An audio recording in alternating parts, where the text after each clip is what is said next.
The shower has been running for over an hour. When I find her, she is sitting cross-legged at the far end of the bathtub, and without looking up, she says, "The blood has finally slowed down." These were the first words she's spoken since the hospital. I'm sure she's been waiting to speak until now.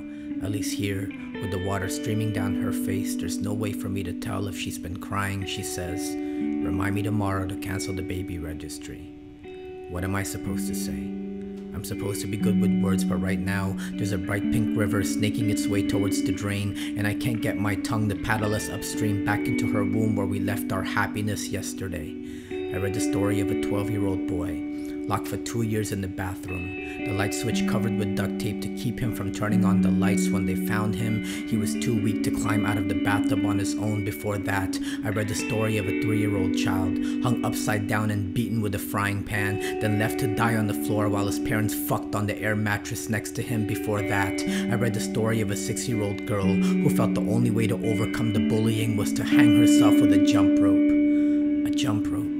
At what point did she feel so ignored? She felt the only way to be heard was to turn that jump rope into a cord, tie that cord around her voice, anchor it to the heavens, and play telephone with God. Sweet, sweet girl, if only my wife would have heard you. She would have answered that call. She would have shown you how to use that jump rope properly. It's why I don't tell her these stories of these children born into monsters and afraid to sleep in the dark, because it would only remind her there's a nightlight we bought for the nursery that will never be used. It's even one of those nightlights that light up the ceiling with tiny stars. That night, we slept in each other's arms, our bodies entwined into a figure 8 of infinity, because that's how loud we dialed up the silence.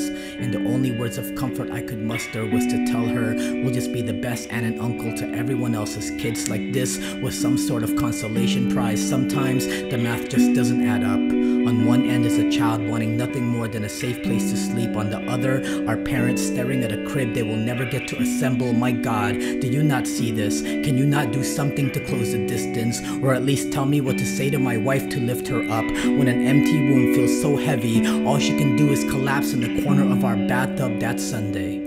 As I sat in church with my arms crossed, I glanced over to find her on her knees, her surrender telling me that sometimes the only way up is to hit the ground, that whispered prayers will reach heaven further than my screams. And for 2 years she did this, not once getting loud, stacked each prayer on top of the other until it was high enough to pierce the clouds, and finally he answered, his cross appearing in the window of that positive pregnancy test. And now I am bent over the same bathtub I found her years before, giving our 2-year-old son a bath. He splashes water on the floor, laughs when I get angry, and when we finish, when I tell him to put his bath toys away, he kisses each one just before he drops it into the basket.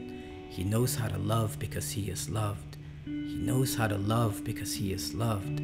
I pray every child could be as lucky.